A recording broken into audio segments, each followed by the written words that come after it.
யோவான் எழுதின சுவிசேஷம் 4வது அதிகாரம் 4வது வசனத்தை பாருங்க. அவர் சமாரிய நாட்டின் வழியாய் போக வேண்டியதாய் இருந்தபடியால் யாக்கோபு தன் குமாரனாகிய யோசேப்புக்கு கொடுத்த நிலத்துக்கு அருகே இருந்த சமாரியாவில் உள்ள சீகோர் என்னப்பட்ட ஊருக்கு வந்தார். அங்கே யாக்கோபுடைய கிணறு இருந்தது. இயேசு பிரயாணத்தினால் இளைப்படைந்தவராய் அந்த கிணற்றின் அருகே உட்கார்ந்தார். அப்பொழுது ஏறக்குறைய 6ஆம் மணி வேளையாய் இருந்தது. அவருடைய சீஷர்கள் போஜன பதார்த்தங்களை கொள்ளும்படி ஊருக்குள்ளே போயிருந்தார்கள். இப்போது இயேசு கிறிஸ்து ட்ராவல் பண்ணி இந்த சமாரியா ஊருக்குள்ளே வரார். இப்போ இங்கே வரும்போது இயேசு கிறிஸ்துவுக்கு பிரயாணம் பண்ணதுனால மிகுந்த ஒரு களைப்பு, ஒரு டயர்டு. அதனால் இயேசு கிறிஸ்து சமாரியா வழியாக போகும்போது அங்கே ஒரு கிணற்றை பார்க்குறாரு. அந்த கிணற்றின் அருகே அப்படியே உட்காந்துட்டார். சீஷர்கள் எல்லாரும் இயேசுவுக்கு சாப்பாடு வாங்கிட்டு வர்றதுக்காக அவங்க ஊருக்குள்ளே போயிட்டாங்க. இப்போ இயேசு தனியாக உட்காந்துருக்கிறார். அப்போது மணி என்னன்னு வாசிக்கிறோம்? 6ஆம் மணி. 6ஆம் மணி அப்படின்னா காலையில் 6 மணியா சாயங்காலம் 6 மணியா நம்ம யோசிக்கக்கூடாது. யூதர்களுடைய வழக்கத்தின்படி அவங்க காலையில் இருந்து தான் டைமை கால்குலேட் பண்ணுவாங்க. ஸோ காலையில் 6 மணியிலிருந்து தான் அவங்களுக்கு டைமே ஆரம்பிக்குது. ஸோ அப்படி காலையில் 6 மணியிலிருந்து பார்த்தா 6ஆம் மணி வேலைன்னா நம்ம கணக்குப்படி எத்தனை மணி? மதியம் 12 மணி, ஏறக்குறைய 12 மணி. உச்சக்கட்ட வெயிலில் ஆண்டவர் ட்ராவல் பண்ணி ரொம்ப டயர்டாக உட்காந்துருக்கிறாரு. அந்த கிணற்றின் அருகே இயேசு உட்கார்ந்துருக்கும் போது சமாரிய ஸ்திரீ வராங்க. 8வது வசனத்தில் பாருங்க. அப்பொழுது சமாரியா நாட்டாளாகிய ஒரு ஸ்திரீ தண்ணீர் மொள்ள வந்தால் இயேசு அவளை நோக்கி தாகத்துக்கு தா என்றார். இந்த வசனத்தினுடைய சரித்திர பின்னணியோடு கூட நான் இதை உங்களுக்கு எக்ஸ்பிளைன் பண்ண விரும்புகிறேன். அன்னைக்கு காலகட்டத்தில் யாருமே உச்சி வெயிலில் தண்ணி எடுக்க வரமாட்டாங்க. எல்லாருமே தண்ணி எடுக்க வர்றதுக்கு ப்ரிஃபர் பண்ணுற டைம் என்ன அப்படின்னா காலையில் வெயிலெலாம் வர்றதுக்கு முன்னாடி, காலையில் வெளிச்சம் வந்ததுக்கப்புறமா வந்து தண்ணி எடுப்பாங்க. அப்படி ரொம்ப தேவைப்பட்டுச்சுன்னா கூட இன்னொரு தடவை தேவைப்பட்டுச்சுன்னா சாயங்காலம் கூட வருவாங்க. வெயில் நேரத்தில் யாருமே தண்ணி எடுக்க வரமாட்டாங்க. அதே நேரத்தில் எந்த பெண்களும் தனி ஒருவராக தண்ணி எடுக்க வரமாட்டாங்க. ஆனால் இந்த அம்மா உச்சி வெயிலில் கிணற்றுக்கு தண்ணி எடுக்க வராங்க. வேறு எந்த பெண்களுடைய துணையும் இல்லாமல் தனியாக வராங்க. அந்த அம்மாவினுடைய இருதயத்தில் பலவிதமான சிந்தனைகள் ஓடி இருக்கும். தனிநபராக வராங்க, அவங்களுக்கு எந்த பெண்களுடைய துணையும் இல்லை. அவங்களுடைய லைஃப் ஸ்டைல், அவங்களுடைய கடந்த காலம் ஒரு விரும்பத்தக்க கடந்த காலம் இல்லை. சமாரியர்களாலேயே ஒதுக்கப்பட்ட ஒரு சூழ்நிலை. தனி நபராக இந்த இடத்துக்கு வராங்க. யாருமே ஆதரவாக அந்த அம்மாவுக்கு இல்லாத ஒரு இடத்துல அவங்கள சந்திக்கிறதுக்கு யார் வந்திருக்கிறா அப்படின்னா இயேசு கிறிஸ்துவே வந்திருக்கிறார்.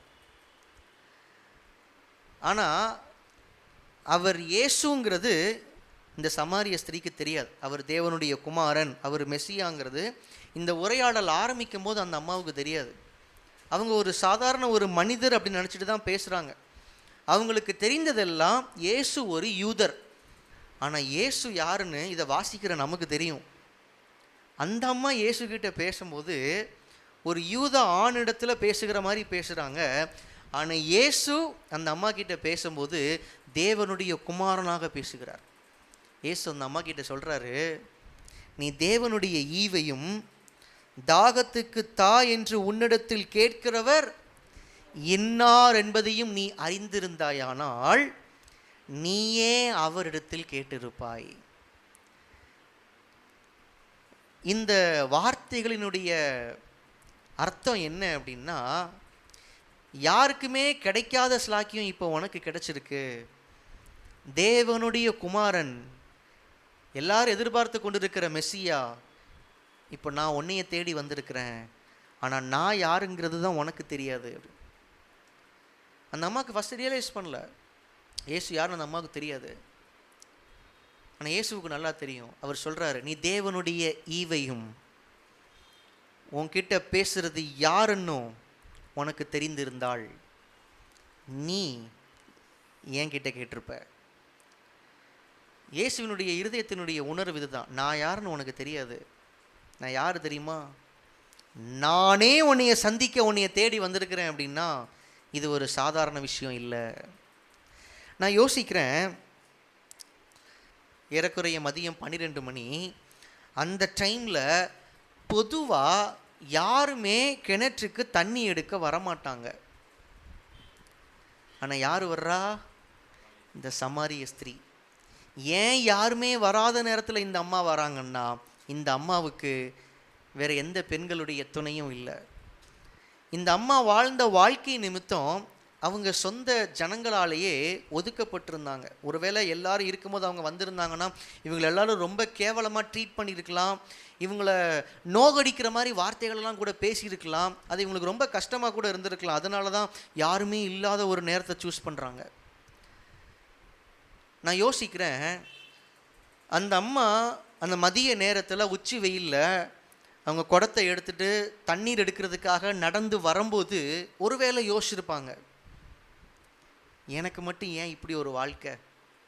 எல்லாரும் காலையிலேயே வந்து தண்ணி எடுத்துகிட்டு போயிடுறாங்க, ஆனால் எல்லாரும் வரும்போது நான் வர முடியல, என்னை யாரும் ஏற்றுக்கொள்ள மாட்டேங்கிறாங்க, எனக்கு ஆதரவாக யாரும் பேச மாட்டேங்கிறாங்க, மதியம் 12 மணிக்கு தனியாளாக வர்ற அளவுக்கு என் நிலைமை இருக்க, எல்லாம் என் நேரம், இந்த உலகத்திலேயே நான் தான் ஒரு துர்பாக்கியசாலி அப்படின்னு தலையில் அடிச்சுட்டே ஒருவேளை வந்திருப்பாங்க. ஆனால் இயேசு அந்த அம்மாவினுடைய சூழ்நிலையை அப்படி பார்க்கல. எல்லாரும் அவங்கள ஒதுக்குனதுனால தான் இந்த அம்மா 12 மணிக்கு தண்ணி எடுக்க வராங்க. 12 மணிக்கு இந்த அம்மா கிணத்துக்கு தண்ணி எடுக்க வந்ததுனால தான் அவங்க இயேசுவையே சந்திக்கிறாங்க. இயேசுவினுடைய அந்த சந்திப்பு அவங்க வாழ்க்கையை அப்படியே மாற்றி போடுது. நல்லா கவனித்து பார்த்தா சமாரிய ஸ்திரீ இயேசுவை சந்தித்ததற்கு காரணம் எல்லாரும் அந்த அம்மாவை ஒதுக்குனது தான். மற்றவங்க நம்மளை பகைக்கிறத, நம்மளை நிந்திக்கிறத, நம்மளை ஒதுக்குறத, நம்மளை கார்னர் பண்ணுறத, நம்மளை டார்கெட் பண்ணுறத நம்ம யாருமே பொதுவாக விரும்ப மாட்டோம். என்னை இவ்வளவு கேவலமாக பேசுகிறாங்களே, என்னைய இவ்வளவு மோசமாக ட்ரீட் பண்ணுறாங்களே, என்னைய புரிஞ்சிக்க மாட்டேங்கிறாங்களே, என்னைய மதிக்க மாட்டேங்கிறாங்களே, என்னைய குறித்து அவதூறாக பேசுகிறாங்களே, நான் செஞ்ச ஒரு சின்ன தப்பை கூட என் மேலே வச்சு குத்தி குத்தி காமிச்சிட்டு இருக்கிறாங்களே, என்னை நிம்மதியாகவே வாழ விட மாட்டேங்கிறாங்களே, அவங்க எல்லாருக்கும் நான் ஒரு கேலி பொருள் ஆயிட்டேனே. இப்படி பல நேரங்கள் நம்ம யோசிக்கிறோம். ஆனால் ஆண்டவர் இந்த லகாய்ரோயி சந்திப்பில் நமக்கு உணர்த்துகிற ஒரு காரியம் என்ன அப்படின்னா, ஆகாருடைய லகாய்ரோயி சந்திப்புலையும் சரி, சமாரிய ஸ்திரீ இயேசுவை சந்தித்ததுலையும் சரி, இவங்க 2 பேருமே இயேசுவை சந்தித்ததற்கு காரணமே யாரோ ஒருவர் இவர்களை நிந்தித்தது தான், யாரோ ஒருவர் இவர்களை காயப்படுத்தினது தான், யாரோ ஒருவர் இவர்களுடைய மனதை வேதனைப்படுத்தினது தான்.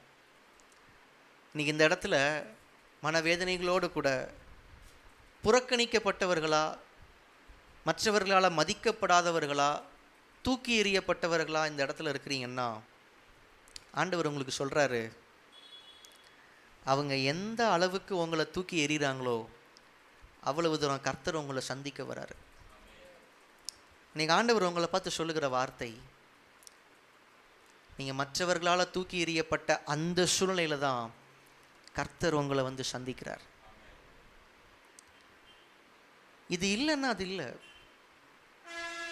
இந்த வேதனையுள்ள வாழ்க்கை இந்த அம்மாவுக்கு ஒருவேளை வரலன்னா இவங்க இயேசுவை சந்தித்திருக்க முடியாது. சாராள் ஆகார கடினமாக நடத்தலைன்னா ஆகார் ஓடி வந்திருக்க மாட்டாங்க. அவங்க ஓடி வரலன்னா இயேசுவையே சந்திச்சிருக்க மாட்டாங்க.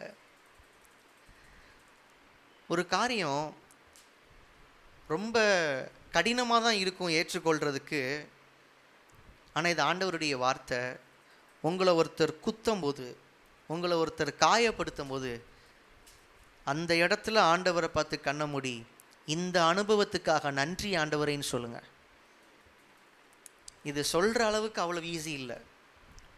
முகத்துக்கு எதிராக நின்று உங்களை ஒருத்தர் திட்டும் போது, உங்களை கேவலமாக ட்ரீட் பண்ணும்போது, உங்களை பற்றி அவதூறான வார்த்தைகளை பேசும்போது, உங்களை கடினமாக நடத்தும் போது இந்த அனுபவத்துக்காக நன்றி ஆண்டவரே, இந்த அனுபவத்துக்காக நன்றி ஆண்டவரே. ஏன்னா அவங்களுக்கே தெரியாது அவங்க உங்களை லகாய்ரோயி சந்திப்புக்கு நேராக அவங்கள நடத்துகிறாங்க. கொஞ்சம் யோசிச்சு பாருங்க, ஆகாரை இப்படி கடினமாக நடத்துனா ஆகார் வீட்டை விட்டு ஓடி போவா. அப்படி அவள் ஓடி போனான்னா இயேசுவே வந்து அவளை சந்திப்பாருன்னு சாராளுக்கு தெரிஞ்சிருந்தா சாராளுக்கு ஆகார் மேலே இருந்த கோபத்துக்கு நிச்சயமாக ஆகாரை விட்டுருக்கவே மாட்டாங்க. உன்னைய கடினமாக நடத்தினாதானே நீ போய் இயேசுவையே பார்த்துட்டு வருவ. நானே இன்னும் பார்த்ததில்லை, எங்கள் தெய்வத்தை நானே பார்த்ததில்லை, நீ போய் பார்த்துருவியோ? நான் உன்னைய கடினமாக நடத்தினாதானே நீ ஓடி போவ. நான் உன்னைய எவ்வளோ சூப்பராக வச்சுக்கிறேன் பார். ரொம்ப சொகுசாவே ஆகார் இருந்திருந்தாங்கன்னா கடைசி வரைக்கும் இயேசுவை பார்த்துருக்க மாட்டாங்க. தேவனுடைய உறவு இல்லாத, இயேசுவை சந்திக்காத, இயேசுவோடு கூட தொடர்பே இல்லாத ஒரு சொகுசான வாழ்க்கையை விட இயேசுவை சந்திக்கிற அனுபவத்தை ஏற்படுத்துகிற கடினமான பாதைகள் மிகவும் விலையேற பெற்றது. ஹல்லேலூயா. வாழ்க்கையில் கஷ்டம் வரும்போது கையை தூக்கி ஆண்டவருக்கு நன்றி செலுத்த தெரியணும். Thank you for this experience. நான் நினைக்கிறேன், என்னுடைய கற்பனை, யோவான் 4வது அதிகாரத்தில் இந்த சமாரிய ஸ்திரீ இயேசுவை வந்து சந்திக்கிறாங்க. அந்த கான்வர்சேஷனுடைய முடிவில் இயேசு அந்த அம்மா கிட்ட வெளிப்படுத்துகிறாரு, நான் தான் மெஸ்ஸியா. அதுக்கு முன்னாடி வரைக்கும் ஆண்டவர் யாருக்கிட்டையும் அவரை வெளிப்படுத்தலை. ஆனால் ஃபர்ஸ்ட் டைம் ஆண்டவர் ஒரு சமாரிய ஸ்திரீ கிட்ட ஒரு உடைந்த உள்ளத்தினிடத்தில் தன்னை வெளிப்படுத்துகிறாரு. சந்தோஷத்தோட இந்த சமாரிய ஸ்திரீ ஊருக்குள்ளே ஓடி போகிறாங்க. அதுக்கப்புறமா இயேசு அந்த இடத்துல இன்னும் 2 நாள் தங்கி அங்கே ஊழியம் செய்கிறாரு. அதற்கு அப்புறமா இந்த சமாரிய ஸ்திரீ மற்றவர்களோடு கூட பேசும்போது பழகும்போது நிச்சயமாக ஒரு தடவையாவது இந்த வார்த்தையை சொல்லியிருப்பாங்கன்னு நான் நம்புகிறேன். நல்ல வேளை நீங்கள் எல்லாரும் என்னைய கேவலமாக நடத்துனீங்க, நீங்கள் எல்லாரும் என்னைய கேவலமாக நடத்துனதுனால தான் நான் மெஸ்ஸியாவை சந்திக்க முடிஞ்சுது. நிச்சயமாக அவங்க யோசிச்சிருப்பாங்க, நிச்சயமாக அவங்க சொல்லியிருப்பாங்க. இது என்னுடைய நம்பிக்கை. அந்த இடத்துல நாம் இருந்திருந்தாலும் யோசிச்சிருப்போம். ஆண்டவருடைய சந்திப்பு. இந்த வசனங்களை தியானிக்கும் போது என்னுடைய மைண்டில் ஆண்டவர் அன்னாளுடைய வாழ்க்கையும் போட்டார். அன்னாளுடைய வாழ்க்கையில் பெனின்னாள் மட்டும் இல்லைன்னா அங்கே ஒரு சாமுவேலே இல்லை. சாமுவேல் ஒரு பெரிய தீர்க்கதரிசி. பழைய ஏற்பாட்டில் நம்ம பார்க்குற மிகப்பெரிய தீர்க்கதரிசிகளில் ஒரு முக்கியமான ஒரு ஆள் சாமுவேல். இந்த சாமுவேல் வந்ததுக்கு அன்னாளுடைய ஜபந்தான் காரணம்னு நாம் நினச்சிட்டு இருக்கிறோம். மேலோட்டமாக பார்த்தா இந்த சாமுவேல் பிறந்ததுக்கு காரணம் அன்னாளுடைய ஜபம். கொஞ்சம் ஆழமாக பார்த்தா இந்த சாமுவேலுடைய பிறப்புக்கு காரணம் பெனின்னாள். அந்த பெனின்னாள் மட்டும் இல்லைன்னா அன்னாளுடைய வாழ்க்கை ரொம்ப சொகுசாக தான் இருந்திருக்கும்.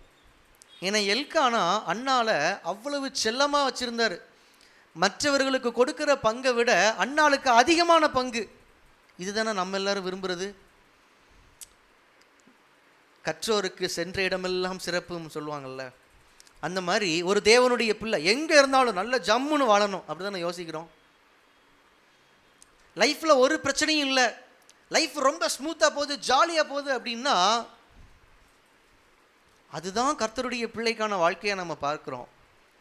அன்னாளுடைய வாழ்க்கையில் ஒரு பெனின்னாள் வரலன்னா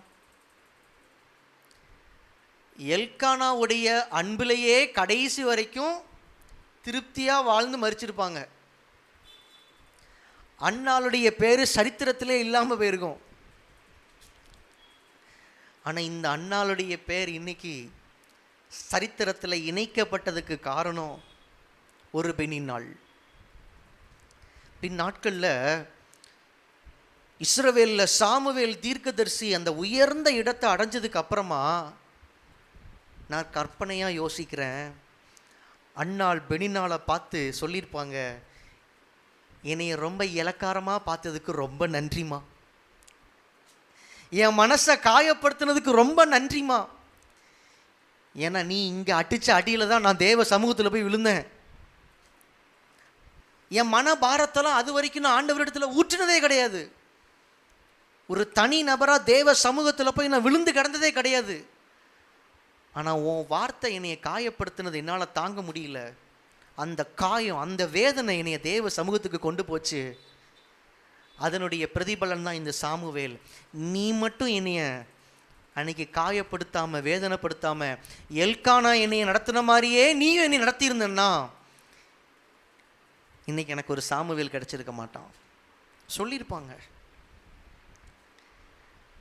உங்களுடைய வாழ்க்கையின் கடினமான சூழ்நிலைக்காக கர்த்தருக்கு நன்றி செலுத்துங்க.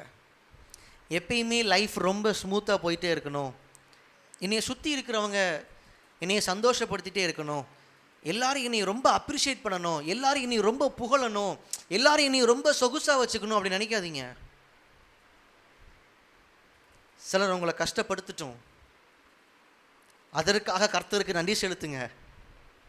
ஏன்னா கஷ்டத்தின் மத்தியில் நீங்கள் தேவனுடைய சமூகத்தில் போய் விழும்போது நீங்கள் வழக்கத்தை விட அதிகமாக கர்த்தரோடு கூட இணைவீங்க. வழக்கத்தை விட அதிகமாக கர்த்தருடைய வெளிப்பாடுகளை நீங்கள் பெற்றுக்கொள்வீங்க. அவர் உடைந்த உள்ளத்தோடு கூட அவர் கனெக்ட் ஆகிறவர். உடைக்கப்பட்ட உள்ளங்கள் ஆண்டவரால் தேற்றப்படுகிறது. மனிதர்களுடைய அரவணைப்பு நமக்கு இருக்கிற வரைக்கும் கர்த்தரை தேடவே மாட்டோம். ஆனால் மனிதர்கள் தூக்கி எறியும் போது அவர் பாதத்தில் வந்து விழுவோம். அவருடைய உறவு. இன்னைக்கு ஆண்டவர் இந்த வார்த்தையை ரேமா வார்த்தையாக கொடுக்கிறாரு. நேற்றுக்கு இந்த காரியத்தை ஆண்டவர் என்னோடு கூட பேசும்போது நான் லிட்ரலாகவே நான் பணிஞ்சு ஆண்டவருக்கு நான் ஸ்தோத்திரம் செலுத்தினேன். இந்த வார்த்தை என்னை ரொம்ப ஆழமாக பாதிச்சுது. This word hit me so hard. கடினமான சூழ்நிலைகள் தேவனிடத்தில் நம்மை நெருங்க பண்ணுகிறது. மனிதர்களுடைய தூஷண வார்த்தைகள் இல்லைன்னா லகாய் ரோயி அனுபவமே இல்லை. மனிதர்கள் நமக்கு தருகிற ஒவ்வொரு கடினமான சூழ்நிலைகளுக்காக கர்த்தருக்கு நன்றி செலுத்துங்க. அது கர்த்தருடைய சந்திப்புக்கு நேராக உங்களை நடத்துகிறது. ஹல்லேலூயா.